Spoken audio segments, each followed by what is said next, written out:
Kalau saya memang suka kalau orang bagi saya ya sejambak sebakul buah-buahan ataupun 20 tin biskut berbanding dibagi bunga. Bagi bunga tu 300. Tapi kalau biskut 300 berapa tin tu.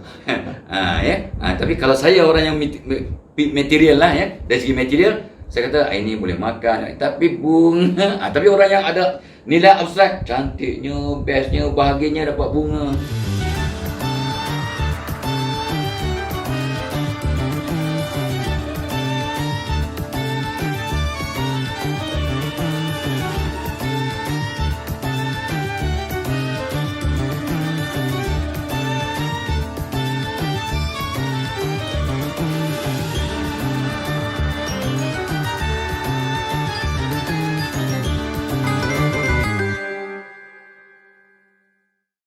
Saya lebih suka orang bagi saya raket tenis yang berharga 300 ya, ada RM1,000 berbanding dengan satu lukisan yang harganya RM1,000 juga.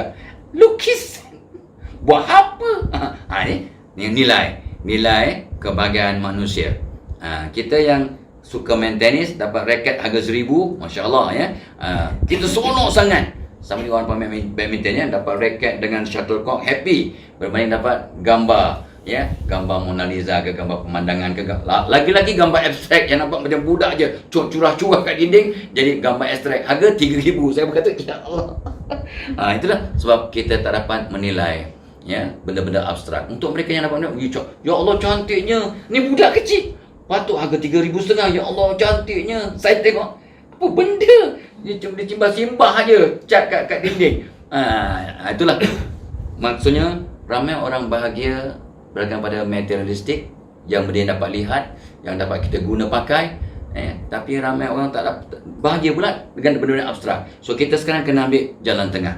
So jom jangan sekadar rasa bahagia bila dengan benda-benda yang realistik, dengan benda yang kebendaan yang materialistik. Jadi takut-takut kita tak akan mencapai bahagia yang hakiki.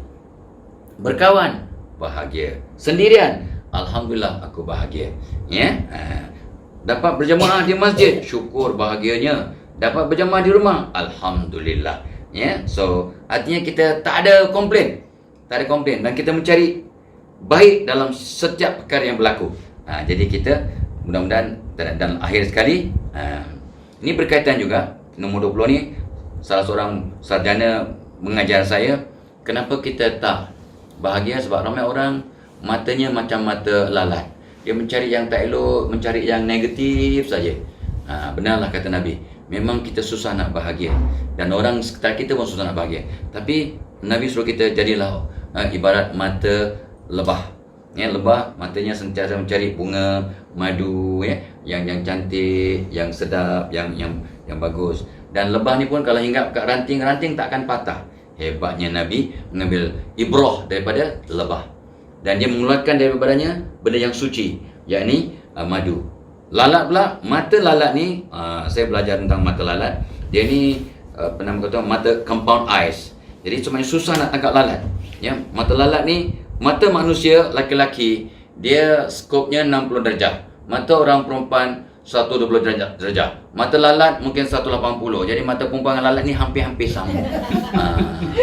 Itu ikut biologi ya. Sebenarnya orang perempuan dia kalau menjeling dia boleh nampak, jelingnya nampak belakang. Sebab matanya Allah buat begitu. Laki-laki sebenarnya Nabi SAW, ni hebatnya, Nabi SAW tak pernah menjeling seumur hidup. Ramai tak tahu tu. So Nabi kalau nak tengok dia, Nabi tak pernah menjeling, tapi Nabi akan pusing badan. Dia pusing. Ya sahabat, dia akan pusing the whole body. Hormatnya Nabi tak pernah. Ya, tak ada. Tak pernah. Nabi tak pernah menjeling, tak ada. Dia akan pusing the whole body. Punya hormat, punya kata tu menyantuni orang lain.